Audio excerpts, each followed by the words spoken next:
ನೀವು ಬಂಗಾರನ ಬೈ ಮಾಡಬೇಕು ಅಂತ ಇದ್ರಾ? ಹಾಗಾದ್ರೆ ನಿಮಗೆ ಬ್ಯಾಡ್ ನ್ಯೂಸ್.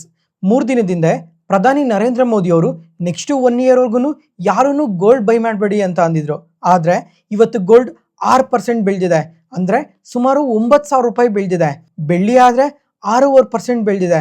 ಅಂದರೆ ಕೆಜಿಗೆ 18,000 ರೂಪಾಯಿ ಬೆಳೆದಿದೆ. ಇಷ್ಟು ಸಡನ್ ಆಗಿ ಬೆಳೆಯೋದಕ್ಕೆ ರೀಸನ್ ಏನಿದೆ ಅಂತ ತಿಳ್ಕೊಳ್ಳೋದು ತುಂಬಾನೇ ಇಂಪಾರ್ಟೆಂಟ್ ಆಗಿರುತ್ತೆ. ಅದಾದ್ಮೇಲೆ ನಾಳೆ ಟ್ರಂಪ್ ಅವರು ಮತ್ತೆ ಪ್ರಪಂಚದಾದ್ಯಂತ ಟಾಪ್ ಕಂಪನಿ ಸಿಇಒಸ್ ಏನಿದ್ದಾರೆ ಇವರೆಲ್ಲ ಚೈನಾಗೆ ಹೋಗ್ತಾ ಇದ್ದಾರೆ ಹೈ ಲೆವೆಲ್ ಮೀಟಿಂಗ್ಗೋಸ್ಕರ. ಇನ್ನೊಂದ್ ಕಡೆ ಆದ್ರೆ ಯುದ್ಧ ದಿನ ಹೆಚ್ಚಾಗ್ತಾನೆ ಇದೆ. ಈಗ UK ಅವರು ಇರಾನ್ ಹತ್ರಕ್ಕೆ ತುಂಬಾನೇ ವಾರ್ಶಿಪ್ಸ್ ನೆಲ್ಲ ಕಳಿಸ್ತಾ ಇದ್ದಾರೆ. ಇದ್ರ ಜೊತೆಗೆ ನಮ್ಮ ಮಾರ್ಕೆಟ್ ಅಲ್ಲಿ ನೆಕ್ಸ್ಟ್ 2 ಡೇಸ್ ಅಲ್ಲಿ ನೋಡಿದ್ರೆ ತುಂಬಾನೇ ಇಂಪಾರ್ಟೆಂಟ್ ಡೇಟಾಸ್ ಎಲ್ಲ ಇದಾವೆ. ಇವೆಲ್ಲ ನಮ್ಮ ಮಾರ್ಕೆಟ್ ನ ತುಂಬಾನೇ ಇಂಪ್ಯಾಕ್ಟ್ ಮಾಡುತ್ತೆ.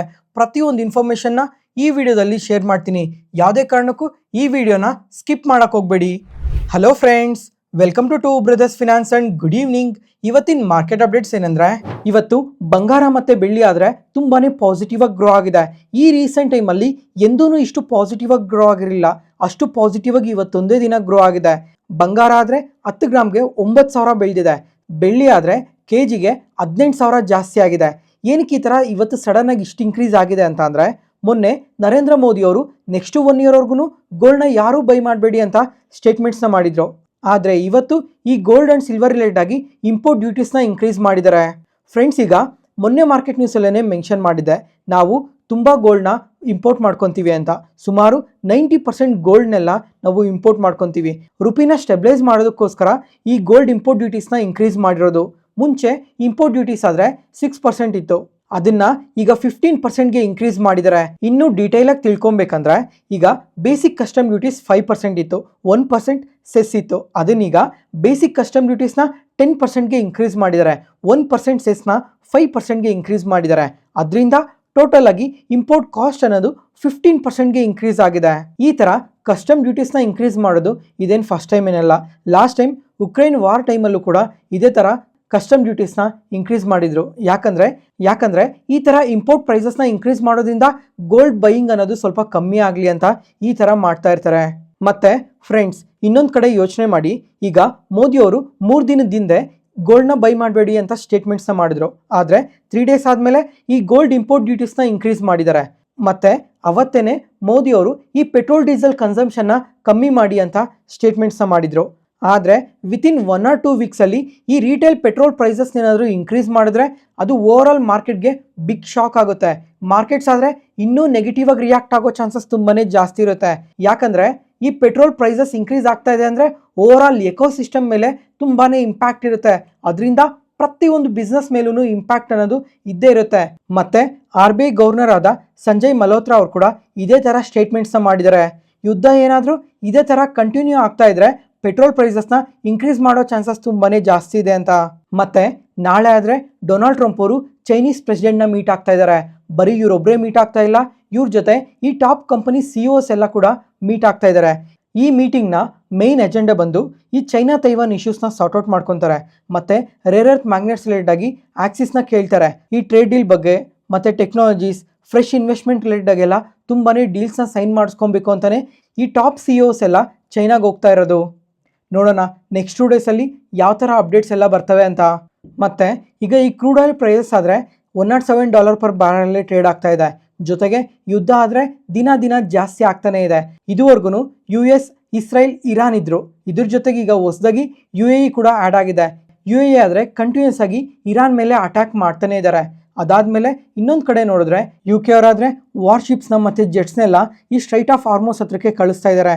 ನೋಡೋಣ ಕಮ್ಮಿಂಗ್ ಟೈಮಲ್ಲಿ ಇನ್ನೂ ಯುದ್ಧ ಎಷ್ಟು ಇನ್ಕ್ರೀಸ್ ಆಗುತ್ತೆ ಅಂತ. ಮತ್ತೆ ನಿನ್ನೆ ನೋಡಿದ್ರೆ US ಮಾರ್ಕೆಟ್ ಸ್ವಲ್ಪ ನೆಗೆಟಿವಲ್ಲಿ ಕ್ಲೋಸ್ ಆಗಿದೆ. ಯಾಕಂದರೆ ಎಸ್ಟಿಮೇಟೆಡ್ಗಿನ್ನ US ಅಲ್ಲಿ ಇನ್ಫ್ಲೇಷನ್ ತುಂಬಾ ಇನ್ಕ್ರೀಸ್ ಆಗಿದೆ. ಅದಾದಮೇಲೆ ಇವತ್ತು GDP ಡೇಟಾ ಕೂಡ ಬರುತ್ತೆ. ಫ್ರೆಂಡ್ಸ್, ಈಗ ನೆಕ್ಸ್ಟ್ 5 ಡೇಸಲ್ಲಿ ಪ್ರತಿಯೊಬ್ಬರು ನೆನ್ಪಿಟ್ಕೊಂಡಿರಿ, ಈಗ ಈ ಫೆಡ್ ಚೇರ್ಮನ್ ಆದ ಜೆರೋಮ್ ಪವೆಲ್ ಅವ್ರು ಏನಿದ್ರು ಅವ್ರ ಟರ್ಮ್ 15th ಎಂಡ್ ಆಗುತ್ತೆ. ಅವ್ರ ಟರ್ಮ್ ಎಂಡ್ ಆಗ್ತಿದ್ದಂಗೆ ಅವ್ರ ಪ್ಲೇಸ್ಗೆ ಕೆವಿನ್ ವಾಶ್ ಅವರು ಬರ್ತಾರೆ. ಕೆವಿನ್ ವಾಶ್ ಅವರು 15th ಬರ್ತಾರೆ. ಮತ್ತೆ 28th ಆದರೆ FOMC ಮಿನಿಟ್ಸ್ ಮೀಟಿಂಗ್ ಇರುತ್ತೆ. ಈ ಮೀಟಿಂಗ್ ಇರೋ ಕಾರಣದಿಂದ ಇವರು ಯಾವ ಥರ ಡಿಸಿಷನ್ಸ್ನ ತೊಗೊತಾರೆ ಅಂತ ಟ್ರ್ಯಾಕ್ ಮಾಡೋದು ತುಂಬಾ ಇಂಪಾರ್ಟೆಂಟ್ ಆಗಿರುತ್ತೆ. ಬರೀ US ಮಾರ್ಕೆಟ್ ಮಾತ್ರನೇ ಅಲ್ಲ, ಓವರ್ ಆಲ್ ವರ್ಲ್ಡ್ ಮಾರ್ಕೆಟೇ ಇವ್ರನ್ನ ನೋಡ್ತಾ ಇರುತ್ತೆ. ಇವರು ಯಾವ ಥರ ಡಿಸಿಷನ್ಸ್ನ ತೊಗೊತಾರೆ, ಇವರು ಯಾವ ಥರ ಡೇಟಾಸ್ನೆಲ್ಲ ಅನಾಲಿಸಿಸ್ ಮಾಡ್ತಾ ಇದ್ದಾರೆ ಅಂತ. ಒಂದು ವೇಳೆ ಇವ್ರೇನಾದರೂ ಒಂದು ಚಿಕ್ಕ ನೆಗೆಟಿವ್ ಡಿಸಿಷನ್ಸ್ ಏನಾದರೂ ತೊಗೊಂಡ್ರೆ ಅದು ಕಂಪ್ಲೀಟ್ ವರ್ಲ್ಡ್ ಮಾರ್ಕೆಟ್ನೇ ಇಂಪ್ಯಾಕ್ಟ್ ಮಾಡುತ್ತೆ. ಬರೀ US ಅಥವಾ ಬೇರೆ ಬೇರೆ ಕಂಟ್ರಿ ಮಾರ್ಕೆಟ್ಸೇ ಅಲ್ಲ, ಓವರಾಲ್ ವರ್ಲ್ಡ್ ಮಾರ್ಕೆಟ್ ಮೇಲೇ ಇಂಪ್ಯಾಕ್ಟ್ ಇರುತ್ತೆ. ನೋಡೋಣ ನೆಕ್ಸ್ಟು 10 ಡೇಸಲ್ಲಿ ನಮ್ಮ ಮಾರ್ಕೆಟ್ಸ್ ಯಾವ ಥರ ಇರ್ಬೋದು ಅಂತ. ಈ ವಿಡಿಯೋನ ಇಲ್ಲಿವರೆಗೂ ನೋಡ್ತಾ ಇದ್ದೀರಲ್ವಾ, ನಿಮ್ಮ ಸ್ಟಾಕ್ ಮಾರ್ಕೆಟ್ ಜರ್ನಿಯಲ್ಲಿ ನಾನು ಶೇರ್ ಮಾಡ್ತಿರೋ ಇನ್ಫಾರ್ಮೇಷನ್ ಏನಾದರೂ ವ್ಯಾಲ್ಯೂಬಲ್ ಅನಿಸಿದ್ರೆ ಈ ವಿಡಿಯೋನ ಲೈಕ್ ಮಾಡಿ ಮತ್ತು ನಿಮ್ಮ ಒಪಿನಿಯನ್ನ ಪ್ರತಿಯೊಬ್ಬರೂ ಕಮೆಂಟ್ ಸೆಷನಲ್ಲಿ ಶೇರ್ ಮಾಡಿ. Next market key updates. Dixon technologies ಇವತ್ತಾದರೆ ನಿಯರ್ಲಿ 10% ಪಾಸಿಟಿವ್ ಆಗಿ ರಿಯಾಕ್ಟ್ ಆಗಿದೆ. ನಿನ್ನೆ ಆದರೆ 5% ನೆಗೆಟಿವ್ ಆಗಿ ರಿಯಾಕ್ಟ್ ಆಗಿತ್ತು. ನಿನ್ನೆ ಅಷ್ಟು ನೆಗೆಟಿವ್ ಆಗಿ ರಿಯಾಕ್ಟ್ ಆಗಿದ್ದ ಕಂಪನಿ ಇವತ್ತು ಏನಕ್ಕಷ್ಟು ಪಾಸಿಟಿವ್ ಆಗಿ ರಿಯಾಕ್ಟ್ ಆಗಿದೆ ಅಂತ ಡೀಟೇಲಾಗಿ ತಿಳ್ಕೊಳ್ಳೋಣ. ಫ್ರೆಂಡ್ಸ್, ಈ ಕಂಪನಿ ರಿಲೇಟೆಡ್ ಆಗಿ ತುಂಬ ಅಪ್ಡೇಟ್ಸ್ ಬಂದಿದ್ದಾವೆ. ಪ್ರತಿಯೊಂದನ್ನು ಸಿಂಪಲ್ ಆಗಿ ಎಕ್ಸ್ಪ್ಲೈನ್ ಮಾಡ್ತೀನಿ ನೋಡಿ. ನಿನ್ನೆ ಆದರೆ ಇವರು ಕ್ವಾರ್ಟರ್ಲಿ ರಿಸಲ್ಟ್ಸ್ನ ಪೋಸ್ಟ್ ಮಾಡಿದ್ರು. ರಿಸಲ್ಟ್ಸ್ ಆದರೆ ಕಂಪ್ಲೀಟ್ ಆಗಿ ವೀಕ್ ಆಗಿ ಪೋಸ್ಟ್ ಮಾಡಿದ್ದಾರೆ, ಅದರಿಂದ ನೆಗೆಟಿವ್ ಆಗಿ ರಿಯಾಕ್ಟ್ ಆಗಿದ್ದು. ರೆವಿನ್ಯೂಸ್ ಆದರೆ ಇಯರ್ ಆನ್ ಇಯರಲ್ಲಿ 2% ಇನ್ಕ್ರೀಸ್ ಆಗಿದೆ, ಕ್ವಾರ್ಟರ್ ಆನ್ ಕ್ವಾರ್ಟರಲ್ಲಿ ಡ್ರಾಪ್ ಆಗಿದೆ. ಜೊತೆಗೆ ಪ್ರಾಫಿಟ್ಸ್ ಆದರೆ ಇಯರ್ ಆನ್ ಇಯರಲ್ಲಿ 36% ಡ್ರಾಪ್ ಆಗಿದೆ. ಲಾಸ್ಟ್ ಇಯರ್ ಸೇಮ್ ಕ್ವಾರ್ಟರಲ್ಲಾದರೆ 401 ಕೋಟಿ ಪ್ರಾಫಿಟ್ಸ್ನ ಪೋಸ್ಟ್ ಮಾಡಿದ್ರು. ಅದೇ ಈ ಕ್ವಾರ್ಟರಲ್ಲಿ 256 ಕೋಟಿ ಪ್ರಾಫಿಟ್ಸ್ನ ಮಾತ್ರನೇ ಪೋಸ್ಟ್ ಮಾಡಿರೋದು. ಇಯರ್ ಆನ್ ಇಯರಲ್ಲಿ 32% ಪ್ರಾಫಿಟ್ಸ್ ಡ್ರಾಪ್ ಆಗಿದೆ, ಅದರಿಂದನೂ ಸಹ ನೆಗೆಟಿವ್ ಆಗಿ ರಿಯಾಕ್ಟ್ ಆಗಿದೆ. ಆದರೆ ಈ ಬ್ಲೂಮ್ಬರ್ಗ್ ಅವರು ಏನು ಎಸ್ಟಿಮೇಟ್ ಮಾಡಿದ್ರು ಅಂದರೆ ಈ ಕಂಪನಿ ಪ್ರಾಫಿಟ್ಸ್ ನಿಯರ್ಲಿ 56%ವರ್ಗೂ ಡ್ರಾಪ್ ಆಗೋ ಚಾನ್ಸಸ್ ಜಾಸ್ತಿನೇ ಇದೆ ಅಂತ ಎಸ್ಟಿಮೇಟ್ ಮಾಡಿದರು. ಆದರೆ ಇವ್ರ ಎಸ್ಟಿಮೇಷನ್ಸ್ಗಿನ್ನ ಪ್ರಾಫಿಟ್ಸ್ ಬೆಟರಾಗೆ ಪೋಸ್ಟ್ ಮಾಡಿದ್ದಾರೆ, ಅದರಿಂದ ನಿನ್ನೆ ಸ್ವಲ್ಪ ಪಾಸಿಟಿವ್ ಆಗಿ ರಿಕವರ್ ಆಯಿತು. ಅದಾದಮೇಲೆ ಅನಲಿಸ್ಟ್ ಕೂಡ ಈ ಕಂಪನಿ ಪರವಾಗಿ ತುಂಬಾ ಪಾಸಿಟಿವ್ ರೇಟಿಂಗ್ನೇ ಕೊಟ್ಟಿದ್ದಾರೆ. ಗೋಲ್ಡ್ಮ್ಯಾನ್ ಸ್ಯಾಕ್ಸ್ ಅವರಾದರೆ ಟಾರ್ಗೆಟ್ ಪ್ರೈಸ್ನ ಕಟ್ ಮಾಡಿ ಸೆಲ್ ರೇಟಿಂಗ್ ಕೊಟ್ಟಿದ್ದಾರೆ. ಆದರೆ ಈ ಮೋತಿಲಾಲ್ ಓಸ್ವಾಲ್ ಅವರಾದರೆ ಬೈ ರೇಟಿಂಗ್ ಕೊಟ್ಟು 44% ಅಪ್ಸೈಡ್ ಪೊಟೆನ್ಷಿಯಲ್ ಇದೆ ಅಂತ ಹೇಳಿದ್ದಾರೆ. ಮತ್ತು JM ಫಿನಾನ್ಷಿಯಲ್ಸ್ ಅವರು ಅಷ್ಟೇ ಪಾಸಿಟಿವ್ ರೇಟಿಂಗ್ನೇ ಕೊಟ್ಟಿದ್ದಾರೆ. ಈ ಥರ ಹಲವಾರು ಅನಲಿಸ್ಟ್ ಎಲ್ಲ ಈ ಕಂಪನಿ ಪರವಾಗಿ ಬೈ ರೇಟಿಂಗ್ಸ್ನೇ ಕೊಟ್ಟಿದ್ದಾರೆ. ಅದಾದಮೇಲೆ ಇವತ್ತು ನೋಡಿದ್ರೆ ನಿಯರ್ಲಿ 10%ವರ್ಗೂ ಪಾಸಿಟಿವ್ ಆಗಿ ರಿಯಾಕ್ಟ್ ಆಗಿದೆ ಇಂಟ್ರಾಡೇ ಸೆಷನಲ್ಲಿ. ಏನಕ್ಕಂದರೆ ಈ ಕಂಪನಿ ಕಾಲ್ ಅಪ್ಡೇಟ್ ಆಗಿದೆ. ಇದರಲ್ಲಾದರೆ ಈ ಕಂಪನಿ ಮ್ಯಾನೇಜಿಂಗ್ ಡೈರೆಕ್ಟರ್ ಮತ್ತು CEO ಅವರಾದರೆ ಈ ಫ್ಯೂಚರ್ ಬಗ್ಗೆ ತುಂಬಾ ಪಾಸಿಟಿವ್ ಸ್ಟೇಟ್ಮೆಂಟ್ಸ್ನ ಮಾಡಿದ್ದಾರೆ. ಅದನ್ನು ಒಂದೊಂದಾಗಿ ತಿಳ್ಕೊಂಡ್ರೆ ಕಮ್ಮಿಂಗ್ ಟೈಮಲ್ಲಿ ಈ ಕಂಪನಿ ಯಾವ ಥರ ಗ್ರೋ ಆಗ್ಬೋದು ಅಂತ ನಮಗೂ ಕ್ಲಿಯರ್ ಆಗಿ ಅರ್ಥ ಆಗುತ್ತೆ. ಫಸ್ಟ್, ಡಿಕ್ಸಾನ್ ಟೆಕ್ನಾಲಜೀಸ್ ಇದೊಂದು EMS ಕಂಪನಿ. EMS ಅಂದರೆ ಎಲೆಕ್ಟ್ರಾನಿಕ್ಸ್ ಮ್ಯಾನುಫ್ಯಾಕ್ಚರಿಂಗ್ ಸರ್ವಿಸಸ್ನ ಪ್ರೊವೈಡ್ ಮಾಡೋ ಕಂಪನಿ. ಈ ಕಂಪನಿ ಬಿಸ್ನೆಸ್ ಬಗ್ಗೆ ಎಲ್ಲ ಮಲ್ಟಿಪಲ್ ಟೈಮ್ಸೇ ನಮ್ಮ ಮಾರ್ಕೆಟ್ ನ್ಯೂಸಲ್ಲೆಲ್ಲ ತಿಳಿಸಿದ್ದೆ. ಅದಕ್ಕೋಸ್ಕರ ಈಗ ಬಿಸ್ನೆಸ್ ಬಗ್ಗೆ ಯಾವುದೇ ಥರ ಅಪ್ಡೇಟ್ಸ್ ಮಾಡ್ತಿಲ್ಲ. ಇವತ್ತು ಈ ಕಂಪನಿ ಮ್ಯಾನೇಜಿಂಗ್ ಡೈರೆಕ್ಟರ್ ಏನು ಹೇಳ್ತಾ ಇದ್ದಾರೆ ಅಂತ ಅಂದರೆ, ಈಗ ಡಿಸೆಂಬರ್ ಮಂತಲ್ಲಿ ಇವರು ವಿವೋ ಕಂಪನಿ ಜೊತೆ ಒಂದು ಜಾಯಿಂಟ್ ವೆಂಚರ್ನ ಫಾರ್ಮ್ ಮಾಡ್ಕೊಂಡಿದ್ದಾರೆ.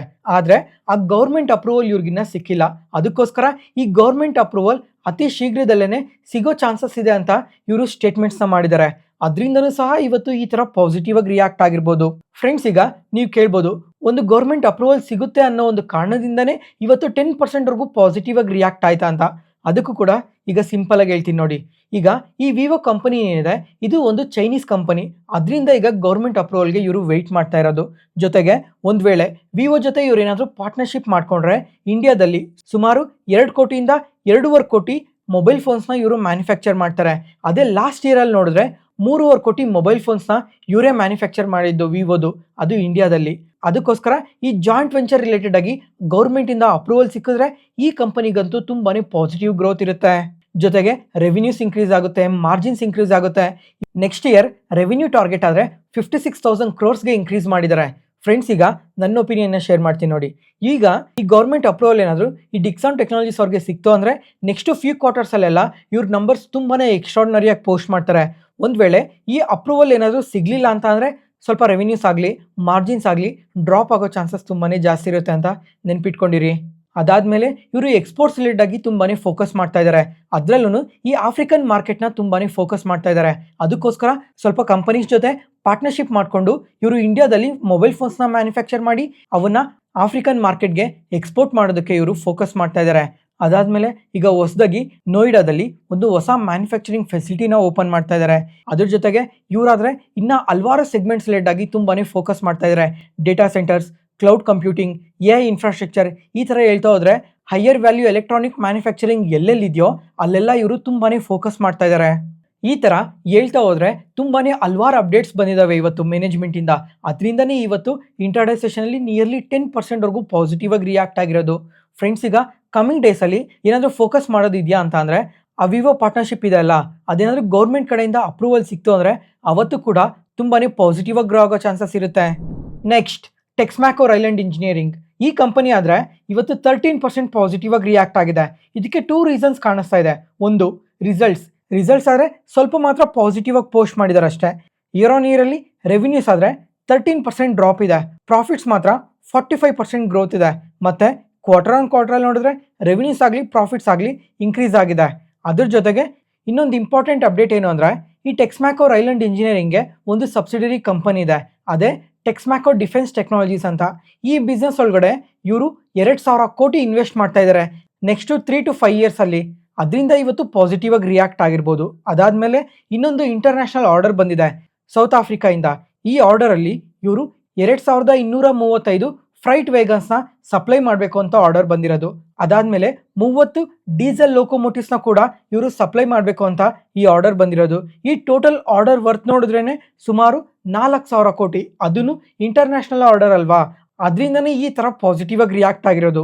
ಜೊತೆಗೆ ಇದೊಂದು ಲಾಂಗ್ ಟರ್ಮ್ ಆರ್ಡರ್, ಅಂದರೆ ನಿಯರ್ಲಿ 15 ಇಯರ್ಸ್ವರೆಗೂ ಮೇಂಟೆನೆನ್ಸ್ ಮತ್ತು ಸರ್ವಿಸಸ್ನ ಪ್ರೊವೈಡ್ ಮಾಡಬೇಕಾಗಿರುತ್ತೆ. Next Tata power. ಇವತ್ತಾದರೆ ನಮ್ಮ ಮಾರ್ಕೆಟ್ ಓಪನಿಂಗ್ ಟೈಮಲ್ಲಿ ನಿಯರ್ಲಿ 7%ವರೆಗೂ ನೆಗೆಟಿವಲ್ಲಿ ಓಪನ್ ಆಗಿದೆ. ಯಾಕಂದರೆ ಇವರು ಕಂಪ್ಲೀಟ್ಲಿ ವೀಕ್ ರಿಸಲ್ಟ್ಸ್ನ ಪೋಸ್ಟ್ ಮಾಡಿದ್ದಾರೆ. ಇಯರ್ ಆನ್ ಇಯರಲ್ಲಿ ರೆವಿನ್ಯೂಸ್ ಆದರೆ 13% ಫಾಲ್ ಆಗಿದೆ. ಪ್ರಾಫಿಟ್ಸ್ ಆದರೆ ಜಸ್ಟ್ 2% ಮಾತ್ರನೇ ಇನ್ಕ್ರೀಸ್ ಆಗಿರೋದು. ಜೊತೆಗೆ ಮಾರ್ಜಿನ್ಸ್ ಕೂಡ ಡ್ರಾಪ್ ಆಗಿದೆ. ಅದರಿಂದನೇ ಅಷ್ಟು ನೆಗೆಟಿವ್ ಆಗಿ ಓಪನ್ ಆಗಿದ್ದು. ಮತ್ತು ಇವರು FY26 ಕೇಪೆಕ್ಸ್ ಗೈಡೆನ್ಸ್ನ ಕೂಡ ಕಟ್ ಮಾಡಿದ್ದಾರೆ. ಮುಂಚೆ ಆದರೆ 20,000 ಕೋಟಿಯಿಂದ 22,000 ಕೋಟಿ ಈ ಸೋಲಾರ್ ಮತ್ತು ವಿಂಡ್ ಟ್ರಾನ್ಸ್ಮಿಷನ್ ಲೈನ್ ಪ್ರಾಜೆಕ್ಟ್ಸಲ್ಲಿ ಇನ್ವೆಸ್ಟ್ ಮಾಡೋದಕ್ಕೆ ಕೇಪೆಕ್ಸ್ನ ಅನೌನ್ಸ್ ಮಾಡಿದ್ರು. ಆದರೆ ಆ ಕೇಪೆಕ್ಸ್ನ 13,000 ಕ್ರೋರ್ಸ್ಗೆ ಡಿಕ್ರೀಸ್ ಮಾಡಿದ್ದಾರೆ. ಅದಾದಮೇಲೆ ಕಂಪನಿ ಮ್ಯಾನೇಜ್ಮೆಂಟ್ ಆದರೆ ಫ್ಯೂಚರ್ ರಿಲೇಟೆಡ್ ಆಗಿ ಸ್ವಲ್ಪ ಪಾಸಿಟಿವ್ ಗೈಡೆನ್ಸ್ನ ಕೊಟ್ಟಿದ್ದಾರೆ. ಈ FY27 ಆದರೆ ಕೇಪೆಕ್ಸ್ನ ಸುಮಾರು 25,000 ಕೋಟಿ ಇನ್ವೆಸ್ಟ್ ಮಾಡ್ತೀವಿ ಅಂತ ಅಪ್ಡೇಟ್ ಮಾಡಿದ್ದಾರೆ. ಅದಾದಮೇಲೆ ಅನಲಿಸ್ಟ್ ಕೂಡ ಈ ಕಂಪನಿ ಪರವಾಗಿ ಸ್ವಲ್ಪ ಬೈ ರೇಟಿಂಗ್ನ ಕೊಟ್ಟಿದ್ದಾರೆ. ಅದರಲ್ಲಿ ಜೇಮ್ ಫಿನಾನ್ಷಿಯಲ್ಸ್ ಅವ್ರು ನೋಡಿದ್ರೆ ಬೈ ರೇಟಿಂಗ್ ಕೊಟ್ಟು target price 485 rupees per share ಅಂತ ಅಪ್ಡೇಟ್ ಮಾಡಿದ್ದಾರೆ. ಇವರಾದರೆ SOTP ಬೇಸ್ಡ್ ಟಾರ್ಗೆಟ್ ಪ್ರೈಸ್ನ ಕೊಟ್ಟಿದ್ದಾರೆ. SOTP ಅಂದರೆ ಸಮ್ ಆಫ್ ದ ಪಾರ್ಟ್ಸ್ ಅಂತ.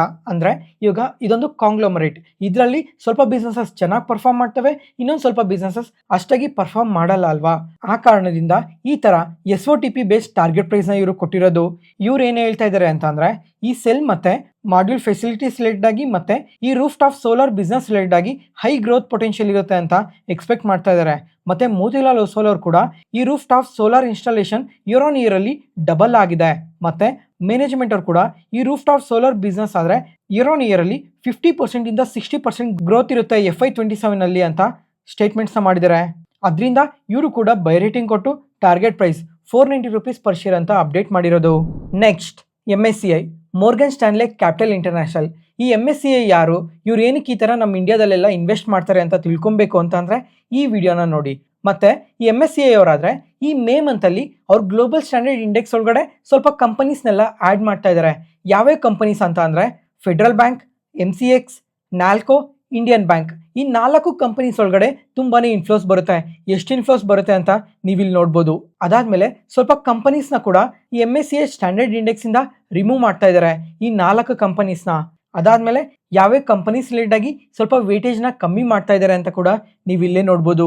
ಮತ್ತು ಈ ಅಡ್ಜಸ್ಟ್ಮೆಂಟ್ಸ್ ಎಲ್ಲ ಯಾವತ್ತು ನಡೆಯುತ್ತೆ ಅಂದರೆ May 29 ಲಾಸ್ಟ್ 2 ಅವರ್ಸಲ್ಲಿ ಈ ಕಂಪ್ಲೀಟ್ ಅಡ್ಜಸ್ಟ್ಮೆಂಟ್ಸ್ ನಡೆಯುತ್ತೆ.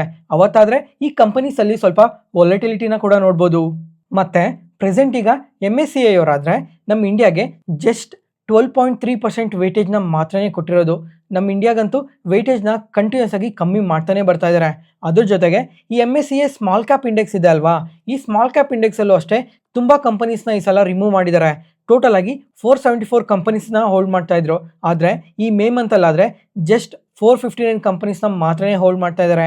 ತುಂಬ ಕಂಪನೀಸ್ನ ರಿಮೂವ್ ಮಾಡಿದ್ದಾರೆ.